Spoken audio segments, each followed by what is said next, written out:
What's up guys, Nick here, and today we talk about simple things you can do to make your vehicle last longer. So let's get right into it. The first thing you can do is a regular oil change. The engine oil is what primarily protects your motor from wear. It creates a thin film over everything and just keeps everything lubricated so it's not direct metal on metal contact. And over time, due to high heat, high stress, it breaks down. Needless to say, oil is vital to your vehicle. A good rule of thumb is to change your motor oil every 5,000-ish miles. Now that's depending if you have an older, more worn out vehicle, maybe 4,000, but some new cars can go 7,500 to 10,000 miles between oil changes. At the end of the day, it comes down to your manufacturer's recommended interval and the condition of your motor. And oil's pretty cheap. It's not that hard to change. It's just easy maintenance. Next up is your antifreeze or your coolant. You're gonna notice that a lot of the points in this video are just simple fluids. But antifreeze is commonly forgotten. Antifreeze is that bright colored fluid that runs to your motor that keeps your temperatures cool. Its whole point is heat transfer. It's supposed to take the heat away from your engine block, move it through your radiator so that way the air can cool it down, then move back through. It also has different chemicals in it to stop corrosion. Obviously that's important. You don't really want rust forming in your motor, but over time all these chemicals and different properties it has breaks down. You can actually get a really inexpensive tester. You suck up a little antifreeze and it should make this needle float to your protected range. Basically, healthy antifreeze should be about negative 35-ish degrees Fahrenheit, because that's another thing, as the name suggests, antifreeze, it's for winter time. If you live in an area that gets very, very cold, you don't want to run distilled water, because if it freezes, it'll expand and it'll crack your block. Now, most cooling systems and most antifreeze are good for around 100,000 miles, but definitely you want to check your owner's manual, make sure you know exactly how long. Next up is your transmission fluid. Now, some new cars do advertise a lifetime transmission fluid. This simply is not the case. Like any fluid, over time, transmission fluid will break down. There's no such thing as lifetime. Now, your transmission fluid actually does a lot. It lubricates all the moving components in your transmission, it keeps it cool, and it also helps with motion transfer. That's why you might see some hydraulic systems use automatic transmission fluid, but over time it will break down and it'll fail to do its job in protecting your transmission. I know with my 4L60E, they recommend changing your fluid every 30,000 miles. Now, one fluid that's almost never thought about is differential fluid. This fluid basically lubricates and cools all the gears in your differential, which transfers power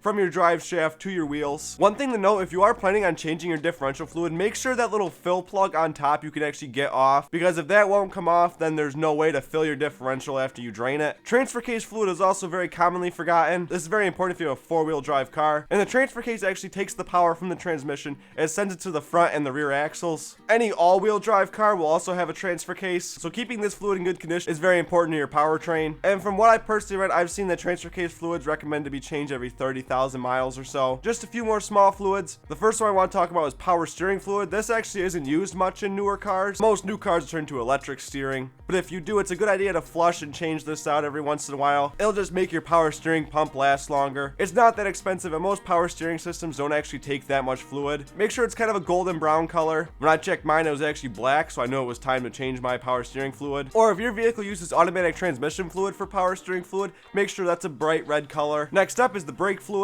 This basically just amplifies the brakes for your brake pedal. Without brake fluid, it would basically be impossible to use your brakes just with one foot operation. Now, the thing with brake fluid, it actually absorbs water over time, and since it's right there at the brakes, it also will pick up a lot of brake dust and sometimes even rust. So it's a good idea to inspect the brake fluid. Typically, if your brake fluid's worn out, there's a good chance that your brakes are also starting to wear out. Now, I recently flushed my brake fluid because my truck sat a while and it was literally black, but changing your brake fluid is pretty easy, and it's just preventative maintenance. Now let's get into the fun stuff. First, make sure you have good working spark plugs in your motor. The spark plug basically creates a spark that ignites the air fuel mixture in your gasoline motor, and over time your spark plugs may become corroded or get carbon deposits on them. It won't create a strong spark, and you won't get a very efficient burn in your motor, so you might lose some fuel economy and it might even misfire. Speaking of spark plugs, make sure you change your wires, or if your car has individual ignition modules, those are just as important as your spark plugs. If they're not really getting that good of an electric pulse, then you can't use the new spark plugs to their fullest potential. Next up is your fuel filter. This is actually what filters the gasoline coming out of your tank. This just helps keep clean gasoline running into your engine, because over time, as the filter gets used, some particles might start to slip by. So I'd say it's a good idea to change your fuel filter at least once a year or so. Speaking of fuel injectors, they need to also be cleaned and replaced sometimes. Fuel injectors should probably be cleaned every 50,000 to 100,000 miles or so. I know Ford offers a 100,000 mile tune-up for their vehicles. Basically, they'll go through and super clean all the fuel injectors. This is important. The fuel injectors will stay functioning properly. They will continue to perfectly atomize the fuel for your motor, but you also need to make sure you have good clean air coming into your motor. That's why you need to keep a nice clean air filter in your car. Over time, an air filter will get clogged, so you might lose fuel efficiency, you might have a weird hesitation problem. It might even misfire. And with a clogged air filter, there's a small chance of tiny little particles getting in your engine. So from what I've heard, make sure to change your air filter every 15-20,000 miles or so, depending where you live and where you drive. If you drive in a very dusty environment, you want to change it more often. But keeping up with all this stuff on your car will just overall help everything last longer. Your motor, your transmission, brakes, power steering, all the little stuff that over time will break and will get expensive. This also helps keep all the gaskets in your motor functioning properly and leak free. But thank you all for watching this video. I will see you guys next time. Make sure to like and subscribe if you are new. Peace out.